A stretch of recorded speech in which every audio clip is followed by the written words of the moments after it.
For over 100 years, wooden roller coasters have been the go-to type of roller coaster. But when steel coasters came along, wood coasters became more and more obsolete. The crazy maneuvers that were possible on steel coasters were not doable on wooden roller coasters, so parks didn't buy wooden roller coasters as much.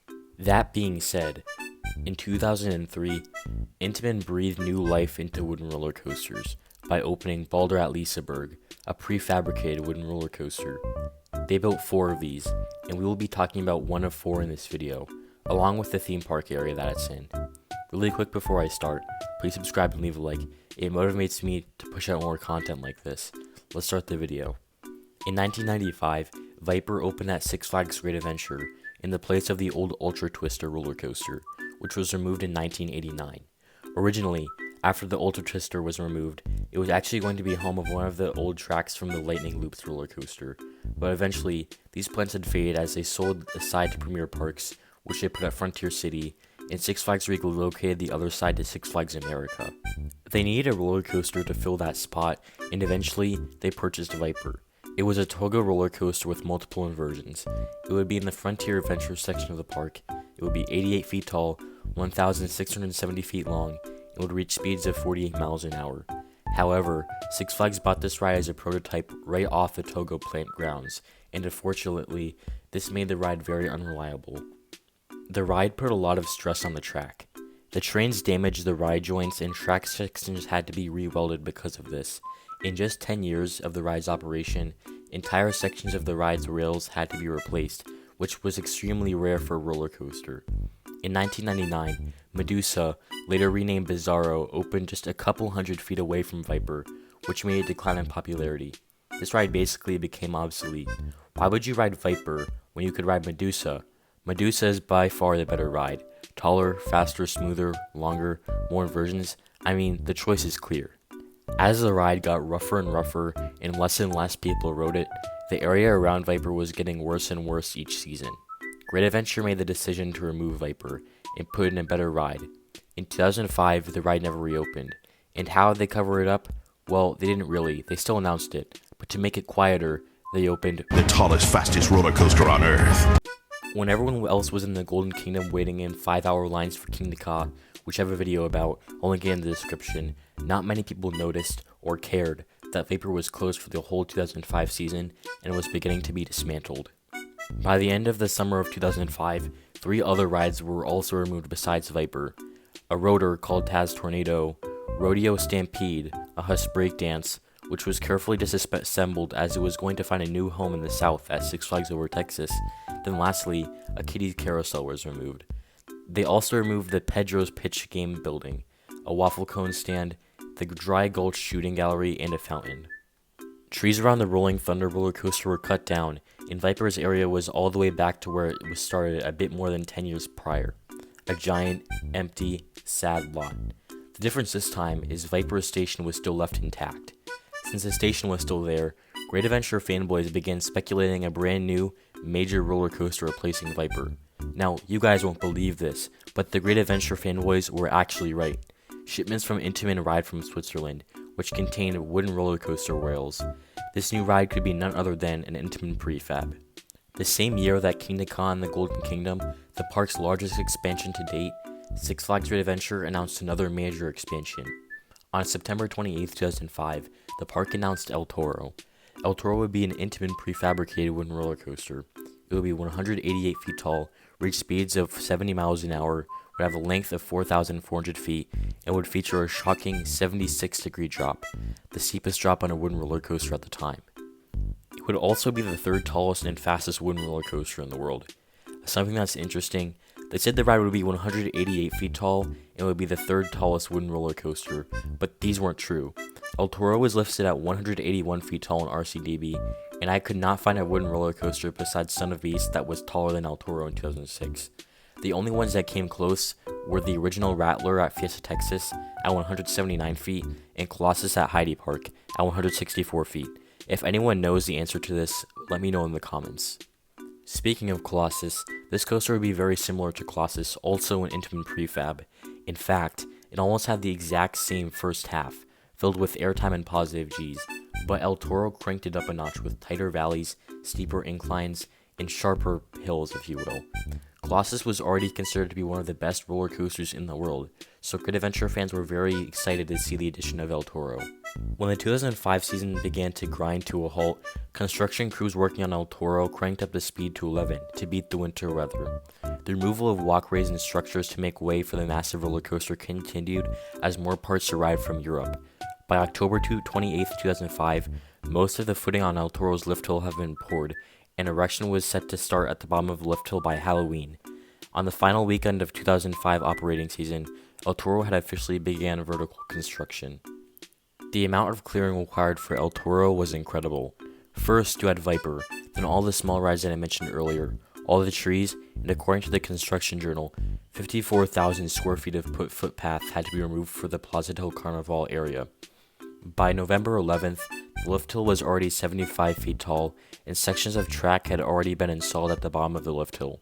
Foundation work continued to move on by November 18th, 2005, and they started foundation work in the turnaround, and the lift hill continued to climb at a steady pace, now reaching 35 feet higher into the air at 110 feet. In early December, the weather had not been kind to El Toro, as every day began with Six Flags workers removing snow from the construction site. Also, the high winds caused havoc with the wood frames on occasion. Work went on though, as footers had been completed for the turnaround, and the buildings for Plaza del Carnaval were set to start construction before the end of the year. December 20th was a very prominent day for El Toro, as the top section of the coaster's lift hill was snapped into place, making El Toro the United States' second tallest wooden roller coaster, only behind Summer Beast, and the world's third tallest, according to the park anyway. On December 28th, 2 years and a day before my birthday, interestingly enough, the drum for the cable lift had been put into place. By January 6th of the next year, the turnaround was at 65% completion, and from then on, the giant pile of wood increased daily at an incredible rate. Work on the turnaround at the top of the lift hill was continuing at a good pace, and the twister section, meaning the Rolling Thunder Hill and everything after that, had began construction. Unfortunately though, near the end of the month, bad weather had slowed down the construction, and to keep the job moving, they had to work on sections of the coaster out of order to keep construction somewhat on schedule. Over the next 2 months, weather slowed down the construction of the coaster a lot of days, but the crew trudged on. The floor of the station had been poured, and the lift hill was ready for installation of its mechanical drive by the middle of March. By the end of March, trains had arrived and would soon go through inspections before they were to be installed. Now, the last sections may have bored you, but here's something interesting. The park opened for the season on March 31st, and despite Great Adventure's other coasters from prior years, like Medusa or Nitro opening on opening day, El Toro was nowhere near done and was definitely still a work in progress. This was because, at the time, Six Flags Great Adventure and the Six Flags company as a whole was changing management, and this complicated construction. This was because the new Six Flags CEO didn't make major thrill coasters a priority and wanted families to be the main focus of the Six Flags company. It didn't help that Great Adventure was adding a new kids area that year, so Six Flags management wanted that done when the park opened, so I assumed they sent some of the El Toro workers over to the kids area to open that time. Because of this, construction had to be kicked into high gear if they wanted to open the ride this spring. They were closing multiple sections of track, and the turnaround was moving along nicely, with most of it being done. Every week, more rails were being installed as park guests watched in awe as the structure began to take shape more and more every day. April came and went, and El Toro was looking closer and closer to completion. The end goal was to have the coaster open for Memorial Day weekend. The structure was done by the beginning of May, and the mechanics of the ride were now the main focus. The cable lift took a while, as on all other Intamin coasters, the train engaged the lift directly from the station, but El Toro had to engage it while it was already in motion because of the turnaround, which made it more complex compared to the other Intamin coasters. Though the workers were trying very hard to get the ride open for Memorial Day, it just was not possible as the ride was still not ready to open at the end of May. In fact, they didn't start testing until the first week of June. Even if testing did go smoothly, which it didn't, it still would have taken a couple weeks before they were to open the ride, but testing took longer as they had to make tweaks to the cable lift hill system. Work on the queue line wasn't done either. Despite all this though, the first riders experienced El Toro on June 11th, 2006 for Media Day. Then the next day it opened to the public and became an immediate success. North Americans have never experienced anything like this before, since it was the first prefab on the continent. It provided an exceptionally smooth ride experience with some awesome airtime moments. In the Plaza del Carnaval area, there were 3 rides when it opened. Rolling Thunder, a dual-track wooden roller coaster, which had been in the park since 5 years after it opened, Tango, a family spinning boat ride, then El Toro. And then with the addition of the tallest, fastest roller coaster in the world the prior year, El Toro transformed Great Adventure from a good park to an elite enthusiast destination park, not just for the United States, but this became one of the world's best amusement parks. I mean, seriously, what parks are better than the Great Adventure in 2006? Cedar Point, Islands of Adventure, that's about it. 2006 was also the peak year for Great Adventure. Maybe not ride-wise, as they're getting Jersey Devil this year, but actually, I don't know how it was the best year, but it just was. I mean, think about it. Six Flags loved Great Adventure. Look at all these additions. 1993, Batman the Ride. 1997, Batman and Robin the Chiller. 1999, Medusa. 2001, Nitro. 2005, King the Ka. 2006, El Toro. Great Adventure was also supposed to get a hotel a couple years after El Toro. This was because Six Flags wanted to turn this park into a destination park. I don't know this for a fact, but why else would they be adding all these great roller coasters to a Great Adventure? They don't have a destination park in their portfolio, and Great Adventure seemed like the perfect candidate for one. The closest destination park was about 10 hours away in Cedar Point, and New York and Philadelphia are only about an hour away from Great Adventure, not to mention Newark or Trenton. Anyways, let's talk about Plaza del Carnaval. So Plaza del Carnaval is a Mexican-themed area of Great Adventure. It has El Toro, Tango, and it had Rolling Thunder until they removed it and replaced it with El Diablo in 2015. Anyone remember when they were going to call that Looping Dragon? Oh my god, remember Total Mayhem? Anyway, they removed El Diablo in 2019, I believe, and it was moved to Laron for some reason. So it only operated for 4 seasons at Great Adventure, which was weird. In my opinion, they should have put Jersey Devil where El Diablo was and called it El Diablo, but anyway. For this area, you have a shop called El Mercado where you can get El Toro merch and just Six Flags merch in general. For food, there's a Dippin' Dots where you can get, Dippin' Dots, Macho Nacho where you can get your Mexican food, and a chicken place where you can get, you guessed it, chicken. They used to have a restaurant called La Cocina, but they renamed it to Macho Nacho. At one point, they also had a small Johnny Rockets next to Rolling Thunder, very Mexican. It also had a games area, so this area is not as big as the Golden Kingdom, or as good might I add, but it's still a nice area. So here's my review of El Toro. I love this roller coaster, but I have some different opinions on it than most people. El Toro is extremely tall for a wooden roller coaster. It is 181 feet tall and makes good use of its height. I love the big camelbacks and how just gargantuan this ride looks and feels. The giant wood structure looks insane. I can't imagine how many boards of wood they used to build this. The views of this roller coaster are great, and at the top of a lift hill, you get a good view of the lake, Pizarro, the Safari, and King the Ka. Right now, there's only 2 wooden roller coasters taller than El Toro, so naturally it gets a high score for height with 9 out of 10. El Toro goes 70 miles an hour, which is pretty fast for any roller coaster in general, but then there's the fact that El Toro is a wooden roller coaster, which becomes a gamble because wooden roller coasters get very rough, but they managed to pull it off. It also had good pacing for the most of the ride as well. At the end of the twister section, the pacing is garbage, but it's good for the rest of the ride, depending on how it's running that day. El Toro is going to get a 9 out of 10 for speed of its 70 miles an hour, and it's generally good pacing. So, El Toro is usually a very fun ride. The airtime is fun, being that high in the air is fun, and just going that fast than a wooden roller coaster is just so awesome. There's one exception where this ride is not fun, but I'll get to that later. This ride gets a 7 out of 10 for fun factor. The restraints on this ride are not that good. They remind me of the first gen RMC restraints, but worse. I usually get stapled by the bottom of the first drop, and they aren't the most comfortable things in the world. I don't know. I've never been the biggest fan of these restraints. That goes for the trains too. I've always found them pretty cramped. The trains look pretty cool though. Well, the normal ones anyway. I'll give El Toro a 5 out of 10 for trains and restraints.